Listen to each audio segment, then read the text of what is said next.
I want to tell you a story about a person that came in with a fused right ankle. And this person had known about total motion release. And I said, what do you think? I was looking for a challenge. I said, what do you think in your body total motion release will not work on? And they said, that's easy, Tom. For 30 years or 30 years ago, I had a fusion in my right ankle. I only have about 20% of available motion, and I don't think you can change it. And we tested her out, and sure enough, she was massively restricted. And I said, you willing to give it a go? And she said, absolutely. And I said, I can't make any promises, but let's see what happens. Now, there's one of 8 ways to treat somebody. All right. And we used the first one, which is, well, the second one, we used the opposite side, the left ankle, to fix her right side. All right. And it's called the one-step quick fix. Predominantly, every other clinician is going to stay in the region of injury. Maybe it's the ankle, maybe it's the leg, but we're going to go elsewhere. Right? It typically works faster, or the person has already been treated. They're already tried to treat themselves in that region, and they've gotten the improvement that they're going to get. If things plateau or they become chronic, it's often because of this. So what we did is we went and did specific and precise motions on the left ankle, and that right ankle improved 50% right in that session.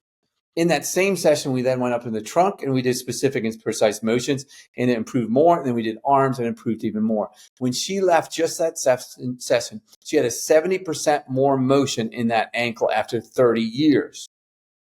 Our eyes lit up like, wow, what the heck was that? I've since used it over the years on multiple people with fusions. It's pretty incredible what happens.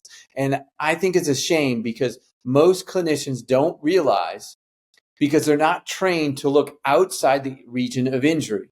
And most people in general are not either. They think if you come in with a right shoulder pain, you get the right shoulder, the neck, the upper back, the ribs, maybe the arm to use to fix them. But we're not just one part. Our whole body's connected. So if you can find other restrictions in the body, you can massively change people.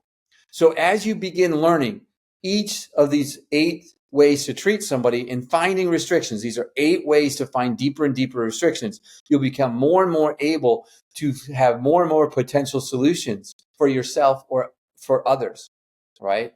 So if that sounds interesting, I've got a free training called the One-Step Quick Fix for you somewhere on this page or the link in the post. And I want you to go ahead and take it, see if it helps you. 60% of the people will get 30% or more better. All right, just with this simplicity. So if that's of interest to you, awesome, go check it out. And I hope you'll join me in some more training once you go, wow, this is pretty cool. All right, I hope that helps.